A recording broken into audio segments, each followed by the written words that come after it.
अस्सलाम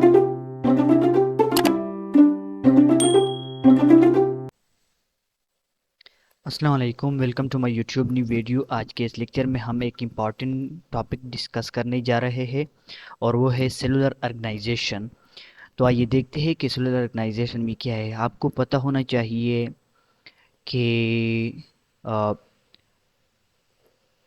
बाज़ ऑर्गेनिज़म ऐसे होते हैं कि सिर्फ सिंगल सेल से बने हुए होते हैं और उनको हम क्या कहते हैं, यूनिसेलुलर ऑर्गेनिज़म्स कहते हैं। और बाज़ ऐसे होते हैं कि बहुत सारे सेल्स आपस में मिल के एक स्ट्रक्चर बना देते, एक मुकम्मल ऑर्गेनिज़म बना देते, तो उसको हम मल्टीसेलुलर ऑर्गेनिज़म कहते हैं। और इनके दरमियान एक और आता है, उसको हम क्या कहते हैं, उसमें क्या होता है, उसमें यूनिसेलुलर ऑर्गेनिज़म यूनिसेलुलर सेल्स होते हैं, लेकिन वो क्या होते हैं, वो कॉलोनी फॉर्म में होते हैं, कॉलोनी फॉर्म में होते हैं। और उसको हम क्या कहते हैं, कॉलोनियल ऑर्गेनाइजेशन। तो इन तीनों को यूनिसेलुलर ऑर्गेनाइजेशन, मल्टीसेलुलर ऑर्गेनाइजेशन और साथ में कॉलोनियल ऑर्गेनाइजेशन, इनको बारी बारी डिस्कस करेंगे आज के इस लेक्चर में डिटेल से। तो पहले आते हैं यूनिसेलुलर ऑर्गेनाइजेशन की तरफ। यूनिसेलुलर ऑर्गेनाइजेशन में क्या है, इनके कौन कौन से करेक्टरिस्टिक्स हैं और इनके कौन कौन से एग्जांपल्स हैं। तो यूनिसेलुलर ऑर्गेनाइजेशन में क्या आता है, इनमें यूनिसेलुलर ऑर्गेनिजम्स आते हैं, इनमें वो ऑर्गेनिजम्स आते हैं जो सिर्फ और सिर्फ सिंगल सेल से बने हुए होते हैं। इनमें क्या होता है, इनमें क्या होता है, ये सिर्फ एक सेल से बने हुए होते हैं, लेकिन इन ये तो मुकम्मल ऑर्गेनिज्म होता है, लेकिन सिर्फ ये होता है कि ये सिर्फ सिंगल सेल से बना हुआ होता है। तो इसमें इसका मतलब ये है, इसका मतलब ये हरगिज़ नहीं है कि इसमें सारे सिस्टम्स नहीं होंगे, नहीं। इनके लाइफ के लिए जो ज़रूरी एक्टिविटीज़ है, तो उन इनकी लाइफ के लिए जो ज़रूरी सिस्टम्स हैं, ये सारे सिस्टम्स जो इनमें मौजूद होते हैं, ये सारे सिस्टम्स इनमें सिर्फ एक सेल परफॉर्म कर रहा होता है। तो ये इस तरह होता है कि ये इनके सेल के अंदर ऑर्गेनेलिस होते हैं, तो उन ऑर्गेनेलिस का अपना अपना काम होता है। तो ये इस तरह काम करते हैं। तो इसमें क्या होता है, अगर मैं एग्जांपल दे दूँ, थोड़ा सा एक्सप्लेन कर दूँ, तो इसमें क्या होता है, सिंगल सेल क्या होता है, रिस्पायरेशन भी करता है, जिसके जैसे कि मैंने पहले बताया कि ये सारे सिस्टम्स इनमें से सिर्फ सिंगल सेल परफॉर्म कर रहा होता है। तो इनमें क्या होता है, सेल एक सेल में रिस्पायरेशन भी होता है, डाइजेशन भी होता है, एक्सक्रीशन भी होता है, रिप्रोडक्शन भी होता है। ये कौन कर रहा होता है, ये इन सेल के अंदर जो ऑर्गेनेलिस प्रेजेंट होते हैं, वो ये सिस्टम्स, ये वर्क जो होते हैं, ये काम जो होते हैं, ये ऑर्गेनेलिस परफॉर्म कर रहे होते, मुख्तलिफ ऑर्गेनेलिस होते हैं, तो ये काम करते हैं। और एक बात और, इनकी इम्पॉर्टेंट करेक्टरिस्टिक ये है कि ये जो यूनिसेलुलर ऑर्गेनिजम्स जो होते हैं यूनिसेलुलर ऑर्गेनाइजेशन के अंदर, ये इंडिपेंडेंटली रह सकते हैं। ये इंडिपेंडेंटली एक सेल अपने लिए, ये जो यूनिसेलुलर ऑर्गेनिज्म है, ये एक ऑर्गेनिज्म अपने लिए खुद रह सकता है, इंडिपेंडेंटली रह सकता है।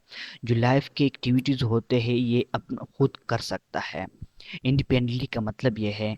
और एग्जांपल अगर मैं दे दूँ, एग्जांपल ये है कि अमीबा, क्लेमाइडोमोनास, यूग्लिना एटसेट्रा, ये सारे क्या है, यूनिसेलुलर ऑर्गेनिजम्स हैं। तो यूनिसेलुलर ऑर्गेनिजम्स किस में आते हैं, यूनिसेलुलर ऑर्गेनाइजेशन में आते हैं। अब आते हैं दूसरे ऑर्गेनाइजेशन की तरफ, कॉलोनियल ऑर्गेनाइजेशन। ये भी एक कॉम्प्लेक्स ऑर्गेनाइजेशन है, क्योंकि इनमें क्या होता है, इनमें भी यूनिसेलुलर ऑर्गेनिजम्स होते हैं, लेकिन इसमें क्या होता है, इनमें जो यूनिसेलुलर ऑर्गेनिजम्स होते हैं, ये कॉलोनियल यूनिसेलुलर ऑर्गेनाइजेशन से अलग भी इस वजह से है कि यूनिसेलुलर, इसमें भी यूनिसेलुलर ऑर्गेनिज्म होते हैं, यूनिसेलुलर ऑर्गेनाइजेशन भी यूनिसेलुलर ऑर्गेनिजम्स होते हैं, लेकिन फ़र्क ये है कि उसमें यूनिसेलुलर ऑर्गेनिज्म में मैंने बताया कि उसमें ऑर्गेनिजम्स इंडिपेंडेंटली रह सकते हैं, लेकिन कॉलोनियल ऑर्गेनाइजेशन में ये होता है कि इसमें ये जो यूनिसेलुलर ऑर्गेनिजम्स होते हैं, ये कॉलोनी फार्म में होते हैं। और एक बात तो और इम्पॉर्टेंट बात ये है कि ये जो कॉलोनी फार्म में यूनिसेलुलर ऑर्गेनिजम्स होते हैं, ये इंडिपेंडेंटली नहीं रह सकते। इसमें जो अक्सर फंक्शंस जो होते हैं, ये एवरी सेल में होता है। एवरी सेल वो परफॉर्म कर रहा होता है। मोस्ट ऑफ द फंक्शंस जो होते हैं, अक्सर काम जो होते हैं, जो मैनी फंक्शंस होते हैं, बहुत से फंक्शंस हर एक सेल कर सकता है, लेकिन इनमें से बास फंक्शंस इस तरह होते हैं कि वो एक सेल परफॉर्म कर सकता है और दूसरा सेल परफॉर्म नहीं कर सकता। इस वजह से ये इंडिपेंडेंटली नहीं रह सकते, ये कॉलोनी फॉर्म में रहते। इस वजह से ये कि क्या है, इस इनका अपना एक अलग ऑर्गेनाइजेशन बना दिया गया है जिसको नाम दिया गया है कॉलोनियल ऑर्गेनाइजेशन का। अब क्या है, ये इंडिपेंडेंटली नहीं रह सकते। तो ये बात भी हो गई। अब ये जो कॉलोनी फार्म में होता है, कॉलोनी फार्म में होते एक बात ये भी ध्यान में रखिएगा कि ये जो कॉलोनी फार्म में होते, इसके बाद ये होता है कि ज़्यादा कॉलोनीज, छोटे छोटे कॉलोनीज आपस में मिल के एक बिग कॉलोनी भी बना देते हैं। अब मैं इसको थोड़ा एक्सप्लेन करता हूँ एग्जांपल के ज़रिए। वो इस तरह के ये जो यूनिसेलुलर कॉलोनियल ऑर्गेनाइजेशन होता है, इनमें ज़्यादा यूनिसेलुलर ऑर्गेनिज्म होते हैं, यूनिसेलुलर सेल्स होते हैं। तो इसमें ये होता है, ये इंडिपेंडेंटली कैसे नहीं रह सकते, इसका एग्जांपल मैं देता हूँ। तो इसमें कुछ सेल होते हैं जिनकी जो मोबिलिटी के लिए होते हैं, हरकत के लिए होते हैं, मोबिलिटी के लिए होते हैं। और बाद सेल्स ऐसे होते हैं कि उसमें रिप्रोडक्शन होती है। तो ये इस वजह से क्या होते हैं, इंडिपेंडेंटली नहीं रह सकते। अब कॉलोनियल ऑर्गेनाइजेशन में क्या होता है, यूनिसेलुलर ऑर्गेनिजम्स होते हैं। इनकी हमें अगर मैं एग्जांपल दे दूँ तो वल्वाक्स कॉलोनी जो है, ये कॉलोनियल ऑर्गेनाइजेशन में आता है। वल्वाक्स किया है, ग्रीन ग्रीन एल्गा है। तो ये हुआ कॉलोनियल ऑर्गेनाइजेशन। अब लास्ट जो है, तीसरा तीसरा जो है, ये multi cellular organization. Multi cellular organization में क्या होता है, तो ये तो नाम से भी ज़ाहिर है मल्टी सेलुलर, कि इसका मतलब ये है कि इस ऑर्गेनाइजेशन में क्या होंगे, सारे मल्टी सेलुलर ऑर्गेनिजम्स होंगे। और मल्टी सेलुलर ऑर्गेनिज्म का आपको पता होगा कि मल्टी सेलुलर ऑर्गेनिज्म क्या होते हैं, बहुत सारे सेल से मिलके बने हुए होते हैं, एक ऑर्गेनिज्म बना देते।